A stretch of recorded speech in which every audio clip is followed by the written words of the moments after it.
is a 3% is the ownership market. I completely accept it. But there is a role for rental housing as well. So, and it's growing, and we need to be aware of that. Young population is coming into place in the next few decades. We need to be conscious of that. Also, quick point on a rental housing has to be broadly defined. Need not be just housing for families. I think a lot of people understand only for families. In a definition of the rental housing, we need to broaden it to include all sorts of accommodation. Customers include wide variety: students, migrants, transit population, employees as well. Suppliers, again, majority is individual landlords, majority 98, 99%. But including us, we are new entrants. Private rental housing companies are emerging slowly, which are in both the segments, asset heavy segment and asset light segment as well. Asset light, what I mean is that companies who take up properties on a rent and sublet it to the customers. That's not often recognized in a formal discourse. I see government chairs are empty. I guess it's maybe because of Parliament. Hope that that's not the case in a policy framework.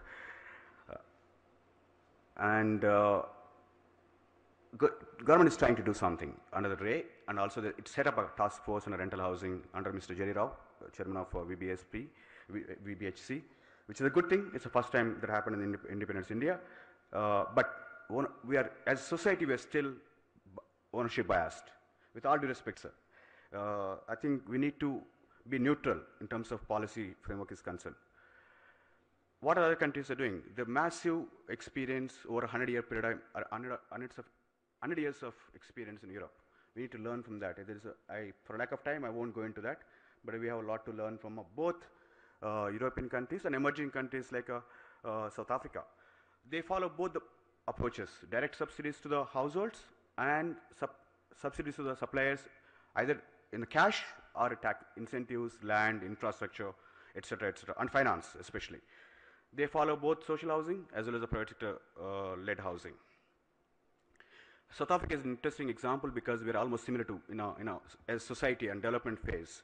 I think if they can do it, why can't we do it? And even though it's late, I think we need to now start moving into that framework. Some of the points also apply to the ownership side as well. It's not just the rental housing. Interesting thing is that also South African government also helps private sector developers both in ownership side and the rental house side in terms of financing framework as well. Support for financing in terms of project development work, as well as equity and loans as well. Okay, quick suggestions or a bit of 5-point agenda. Make it work for everybody. When we say masses, we tend to say it's only for poor. I think we can't afford to create a market for only one segment. Market won't work. It has to be for rich, for middle income, for a poor as well. I think in a policy framework, it sounds very good to say we should only do for a poor, but I think it won't work. If you want to be really a responsive and calibrated market to happen, it won't do good to do only for one segment. Second is that actually now India is formalizing. Informal economy is getting formalized. I think we need to move into making effort to formalize the informal economy. For example, hostel market is a huge 1 lakh operators, 10 million beds, informal market. What can we do? Same thing with the houses for rental housing in slums, informal market. What can we do to formalize it? So why do we need to formalize? Formalizing helps to improve the quality. Taxes, government benefits substantially in terms of taxes, and then supply increases. Those are three things. And again, this is a request to government: maintain a parity with the ownership housing. And the first time, probably last 1 year or so, we're hearing the rental housing in a policy framework. It's there in the world, but I think it's more like hire purchase of housing boards, but never a specific focus on a rental housing. Again, the point here is in a rental housing, what are the costs that can be peeled off? I think that's a key question. Apart from not much one can do in terms of land without a substantial path-breaking reforms in our land is not going to happen overnight. So apart from that, what can we do? I think I'll just focus for a couple of minutes on that one. Every industry in the country, be it IT, be it housing finance companies, for 30 years, until income tax was imposed on them, there was an exemption for them.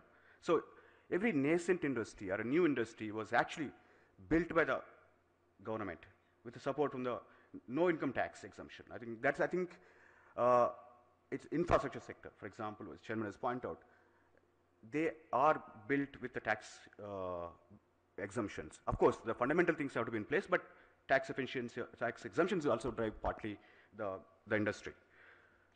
Sorry. I mean, that's a point. I won't go into details, but that's a point. Income tax exemptions, there are quite a few details. I think afternoon session we'll talk about it. Again, rental housing needs to be defined as affordable accommodation, not just housing. Accommodation includes people like us, okay, in terms of short-term stay, rental housing. So housing only defines, in a government parlance, income tax definition is ownership housing. So we need to be a little more broad in the entire space. Capital gains tax.